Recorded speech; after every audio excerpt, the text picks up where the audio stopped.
میری یہ سوچ بالکل غلط تھی۔ ہمارے گھر میں چونکہ گائیں بھینسیں یہ چیزیں تھیں اور دودھ گھر کا ہی ہوتا تھا۔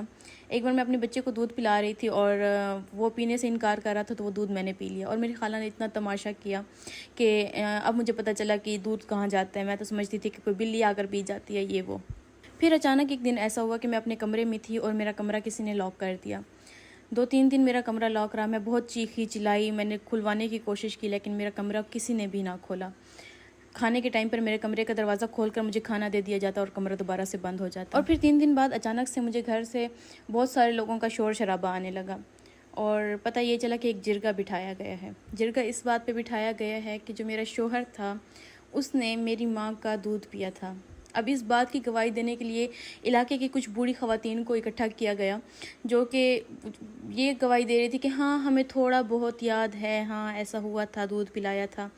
کوئی 1 ہفتے کے لیے جو ہے وہ اس کی ماں بیمار ہوئی تھی، تو جو لڑکی ہے اس کی ماں نے دودھ پلایا۔ تو اس نسبت سے جو دونوں میاں بیوی ہیں یہ بہن بھائی ہوئے۔ 4 بچے تھے اس وقت ان کے، وہ خاتون بتاتی۔ بہرحال سارے بحث مباحثے کے بعد یہ بات جو ہے وہ فیصلہ ہوا کہ اب ان کا رشتہ جو ہے وہ شک میں چلا گیا ہے، تو ان کا ایک گھر میں میاں بیوی کے طور پہ رہنا ناممکن ہے۔ بہرحال ہماری طلاق ہو گئی، اور پھر میری شادی ایک 50 سال کے بوڑھے سے کر دی گئی، اور مجھے میرے بچوں سے جدا کر دیا۔ میں اپنے بچوں کے لیے تڑپتی رہی۔